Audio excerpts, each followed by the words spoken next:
L'Haute-Rivière est une des dernières rivières des Alpes du Nord à avoir son cours naturel. 90% des kayakistes du monde en ont entendu parler, mais seuls une poignée l'ont affronté.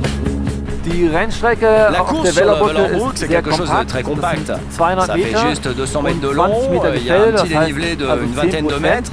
Et ça fait environ 10% de déclivité. On commence par un saut de 6 mètres, un bon drop. Là, on a une petite rampe naturelle pour ça. Dann kommt direkt der erste Katarakt.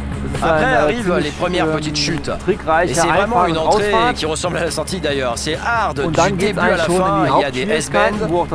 Là, c'est là que tu perds du temps parce que c'est vraiment difficile de choisir une bonne ligne bien droite, bien pure. Und dort werden viele Zeit verlieren, weil es sehr schwierig ist, eine saubere und schnelle Linie dort zu finden. Und dann kommt eigentlich das Interessante, das ist der ensuite arrive la partie qui est la meilleure. On sait qu'on va tomber sur une espèce de chute de 3 mètres, c'est quand même un gros drop et ça signifie la fin du parcours.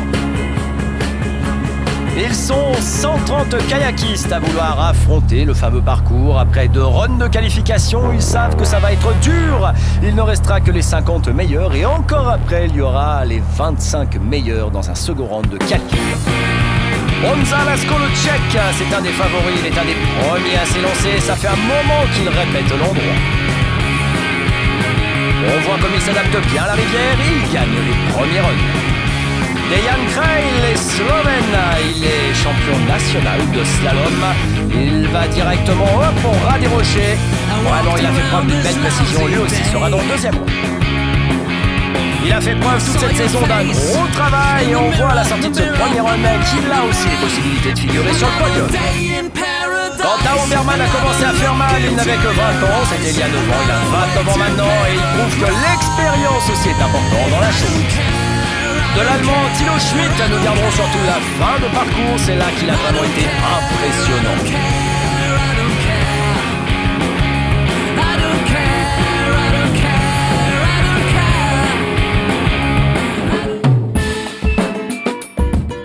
Autre prétendant, petit détour avec Peter Czonka, le Slovaque.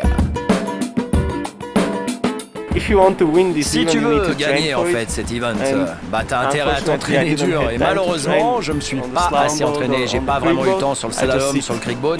Je me suis juste assis directement dans le bateau et j'y suis allé, j'ai essayé de faire le meilleur de ce que j'ai pu. Je pense que j'ai fait preuve d'une belle puissance mais tu as besoin d'agilité. Là, je pense que j'ai pas sorti les meilleures lignes aujourd'hui. Fast between the rocks, not hitting the rocks like me. 25 ans, toutes ses dents, double champion du monde de slalom, Fabian Dorfler, lui aussi dans la place. À la base, vraiment, je suis fait pour la course slalom, le truc en eau vive, en cadre sauvage, c'est vraiment beaucoup plus physique que ce que je fais d'habitude. Heureusement, je suis quand même vachement bon pour lire les lignes dans l'eau. Là, vraiment, j'arrive à choisir la bonne ligne, à bien la voir, et ça, au final, ça risque de faire la différence quand même. 6 titres au compteur de slalom, il fait sa première course extrême, Julian Bier. Je pense que pour être très rapide sur cette section de Vellerbrook, plus que le physique, il va falloir avoir une qualité de timing et de rythme très très précise pour pouvoir mettre un appui vraiment très précisément à tel endroit et non pas à un autre. Bah, sinon on va plonger sous les rouleaux et puis ça va pas aller très vite.